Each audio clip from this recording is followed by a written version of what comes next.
എല്ലാവർക്കും നമസ്കാരം. അപ്പോൾ നമുക്ക് ഏറ്റുമാനൂർ അമ്പലത്തിൽ പോയതിൻ്റെ രണ്ടാമത്തെ വീഡിയോയിലേക്ക് എല്ലാവർക്കും സ്വാഗതം. എന്തെങ്കിലും തെറ്റുകുറ്റങ്ങളുണ്ടെങ്കിൽ ക്ഷമിക്കുക, പൊറുക്കുക. പടിഞ്ഞാറേ ഗോപുരത്തിൻ്റെ ഫ്രണ്ടിലായിട്ടാണ് അമ്പലത്തിൻ്റെ പാർക്കിംഗ് ഉള്ളത്. അമ്പലത്തിൻ്റെ സമയം പോലെ തന്നെ രാവിലെ രാവിലെ 5 മണി തൊട്ട് ഉച്ചയ്ക്ക് 12 മണി വരെയും വൈകിട്ട് 5 മണി തൊട്ട് 8 മണി വരെയാണ് പാർക്കിംഗ് ഗേറ്റ് ഓപ്പൺ ആവുന്നതെന്ന് അവിടെ അല്ലെങ്കിൽ നോട്ടീസ് എഴുതി വെച്ചിട്ടുണ്ട്. ആ സമയത്ത് നമുക്ക് അവിടെ വണ്ടി പാർക്ക് ചെയ്യാവുന്നതാണ്. പടിഞ്ഞാറേ ഗോപുരത്തിന് ഫ്രണ്ടിൽ ചെല്ലുമ്പോൾ ഇടത് സൈഡിലായിട്ട് വഴിപാടുകൾക്ക് രസീതാക്കാനുള്ള ഒരു കൗണ്ടർ, ചെരുപ്പ്, ബാഗ്, കുട മുതലായവ സൂക്ഷിക്കാനുള്ള ഒരു കൗണ്ടറും ഉണ്ട്. നമ്മുടെ ബാഗുകളൊക്കെ നമുക്ക് അവിടെ സൂക്ഷിച്ചിട്ട് അമ്പലത്തിൻ്റെ അകത്തേക്ക് പോകാം. ഇറങ്ങിയിൽ ഫ്രണ്ടിലോട്ട് പടിഞ്ഞാറേ ഗോപുരത്തിനുള്ളിൽ തന്നെയാണെങ്കിൽ മഹാദേവൻ കയ്യിൽ തൃശൂലമായിട്ടും നിൽക്കും. നന്ദിയുടെ പുറത്തേക്കുന്ന ഒരു സുന്ദരമായ പ്രതിമയുണ്ട്. നന്ദിദേവൻ്റെ ചെവിയിൽ ആൾക്കാർ വന്ന ആഗ്രഹങ്ങളൊക്കെ പറഞ്ഞിട്ട് പോകുന്നത് നമുക്കവിടെ കാണാൻ പറ്റും. അങ്ങനെ നമ്മൾ പടിഞ്ഞാറേ ഗോപുര നട കഴിഞ്ഞിട്ട് താഴെ ഇറങ്ങി നമ്മൾ നാലമ്പലത്തിനുള്ളിലേക്ക് പ്രവേശിക്കും. നാലമ്പലത്തിനുള്ളിലാണ് നമുക്ക് വലിയ കടാവിളക്കിൽ ഒഴിക്കാനുള്ള എണ്ണ ലഭിക്കുക.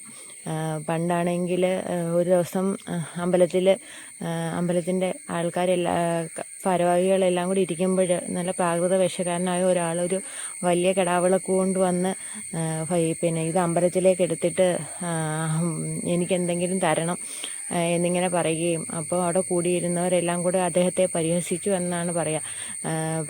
അമ്പലത്തിലേക്ക് എന്നും കത്തിക്കാനുള്ള എണ്ണയും തിരിയും വേണ്ടേ എന്ന് ചോദിക്കുകയും അന്നേരം ഭഗവാന്റെ കാരുണ്യത്താൽ അത് അല്ലാതെ തനിയെ കത്തുമോ എന്ന് ചോദിച്ചപ്പം ഭഗവാന്റെ കാരുണ്യത്താൽ അത് തനിയെ കത്തുമെന്ന് പറയുകയും അങ്ങനെ ആ വിളക്ക് എല്ലാവരും കൂടെ ചേർന്ന് അമ്പലത്തിൽ തൂക്കാൻ ശ്രമിച്ചപ്പോൾ അത് നടക്കാതെ വന്നു. അങ്ങനെ അത് നടക്കാതെ വരികയും അങ്ങനെ ഒരു അമ്പലത്തിൽ നിന്ന് ഒരാൾ തുള്ളി എറിഞ്ഞുകൊണ്ട് വന്ന് വിളക്ക് എടുത്ത് തൂക്കിയെന്നും അതിൽ പെട്ടെന്നൊരു ഇടിമിന്നലോടുകൂടി അതിൽ ദീപം പ്രകാശിച്ചു എന്നുമാണ് വിശ്വാസം. പിന്നീട് ഒരിക്കലും അമ്പലത്തിന് അല്ലെങ്കിൽ ക്ഷേത്ര ഭാരവാഹികൾക്ക് അത് കത്തിക്കാനുള്ള എണ്ണയോ തിരിയോ വാങ്ങിക്കേണ്ട അവസ്ഥ ഉണ്ടായിട്ടില്ല എന്നും പറയപ്പെടുന്നു. ഏറ്റുമാനൂർ അമ്പലത്തിലെ ഏറ്റവും പ്രധാനമായ ഒരു വഴിപാടാണ് ധാര കഴിപ്പിച്ച് പ്രാർത്ഥിച്ചാൽ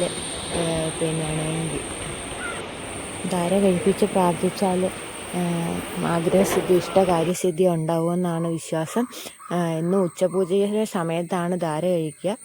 അത് കഴിയുമ്പോൾ അതിൻ്റെ പ്രസാദം ലഭിക്കുന്നതാണ്.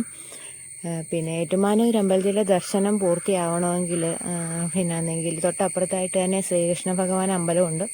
ശ്രീകൃഷ്ണ ഭഗവാന്റെ അമ്പലത്തിലും അതുപോലെ തന്നെ അന്തിമഹാകാളൻ കാവിലും നമ്മൾ ദർശനം നടത്തണമെന്നാണ് പറയുക. അതുപോലെ പ്രസിദ്ധിയാർച്ച ഒന്നാണ് ഏഴര പൊന്നാന ദർശനം. 7 വലിയ ആനകളും ഒരു ചെറിയ ആനയും വരുന്നതാണ്. മാർത്താണ്ഡവർമ്മ മഹാരാജാവ് നേർന്നതാണ്.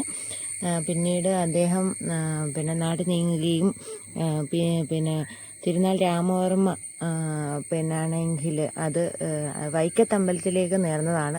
വൈക്കത്തമ്പലത്തിലേക്ക് പോകുന്ന വഴി ഏറ്റുമാനൂർ അമ്പലത്തിൽ വെച്ച് അവർ വിശ്രമിക്കുകയും പിന്നെ അവിടുന്ന് അതിനെ ഏഴര പൊന്നാനകളെ എടുക്കാൻ ശ്രമിച്ചപ്പോൾ അതിൻ്റെ പൊന്നാനകളുടെ എല്ലാം പുറത്ത് നാഗങ്ങൾ പണം വിടർത്തി നിൽക്കുന്നത് കണ്ട് പ്രശ്നം വെച്ച് നോക്കിയപ്പോൾ അത് തനിക്ക് ഇഷ്ടപ്പെട്ടുവെന്നും തനിക്ക് സമർപ്പിക്കണോ എന്നുള്ള ഏറ്റുമാനൂരപ്പൻ്റെ ആഗ്രഹമാണ് അത് എന്നും അങ്ങനെ പല കഥകളും കേൾക്കപ്പെടുന്നു. അതിൻ്റെ പേരിൽ വൈക്കത്തുകാരും ഏറ്റുമാനുകാരും കുറേ നാളുകളോളം തമ്മിൽ അമ്പലങ്ങളിൽ അങ്ങോട്ടും ഇങ്ങോട്ടും ദർശനം നടത്തത്തില്ലായിരുന്നു എന്നൊക്കെയാണ് പല കഥകളും പറയപ്പെടുന്നത്.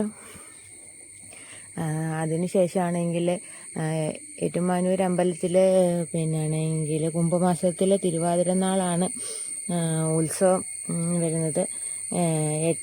ഉത്സവത്തിൻ്റെ 8ാം നാളാണ് ഏഴര പൊന്നാന ദർശനം.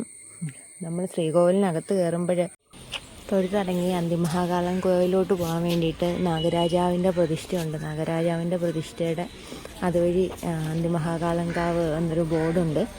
അതുവഴി വെളിയിലോട്ട് ഇറങ്ങി നമ്മളൊരു മെയിൻ റോഡിലോട്ടാണ് ചെല്ലുക. ആ മെയിൻ റോഡ് ക്രോസ് ചെയ്ത് നേരെ നടക്കുമ്പോൾ വലത് സൈഡിലായിട്ടാണ് അന്തിമഹാകാളിൻ്റെ അമ്പലം. അവിടെയാണെങ്കിൽ ശ്രീ അന്തിമഹാകാളനുണ്ട്, അതായത് മഹാദേവൻ്റെ ഇതാണ്. അതുപോലെ ശ്രീ ഐലക്ഷ്യമ്മ എന്നാണ് പാർവതി ദേവിയുടെ അവിടുത്തെ പൂജിക്കുന്ന രൂപം. പിന്നെ ശ്രീ ധർമ്മശാസ്താവ്, ശ്രീ വെള്ളാം ഭഗവതി, വനദുർഗാ ഭഗവതി, ഇവരിത്രയും പേരാണ് അന്തിമഹാകാളങ്കാവിലുള്ളത്. പിന്നെ അന്തിമഹാകാളങ്കാവിലായിട്ട് കാനനശാസ്താവിന് വേണ്ടിയിട്ട് പ്രത്യേക ഒരു കോവിലുണ്ട്. കാനനശാസ്താവിന് വേണ്ടി മാത്രമായിട്ട് പ്രത്യേക ഒരു കോവിലുണ്ട്. പിന്നെ എന്തെങ്കിൽ ശ്രീകൃഷ്ണ ക്ഷേത്ര ദർശനവും അന്തിമഹാകാളങ്കാവ് ക്ഷേത്ര ദർശനവും പൂർത്തിയാക്കിയാൽ മാത്രമേ ഏറ്റുമാനൂർ അമ്പല ദർശനം പൂർത്തിയാകൂ എന്നാണ് വിശ്വാസം. പിന്നെ കമ്മിറ്റി ഓഫീസിൽ നിന്ന് നമ്മൾ പിന്നെ കൂപ്പൺ വാങ്ങിച്ചാൽ ഉച്ചയ്ക്ക് അന്നദാനമുണ്ട്. അമ്പലത്തിൻ്റെ വകയായിട്ടുള്ള അന്നദാനത്തിൽ നമുക്ക് പങ്കെടുക്കാൻ പറ്റും. അങ്ങനെ അതുപോലെ തന്നെ ഏറ്റവും പ്രസിദ്ധമായ വില്ലുകുളം, അതായത് വില്ലിൻ്റെ രൂപത്തിലാണ് ഏറ്റുമാനൂർ അമ്പലത്തിലെ ക്ഷേത്രക്കുളം. അത് നമുക്കവിടെ കാണാൻ കഴിയും. പിന്നെ അർജുനൻ്റെ വില്ലായിട്ട് അതിനെ അർജുനൻ്റെ വില്ലിൻ്റെ രൂപത്തിൽ അതിനെ സാമ്യപ്പെടുത്തുന്നു എന്നാണ് പറയുന്നത്.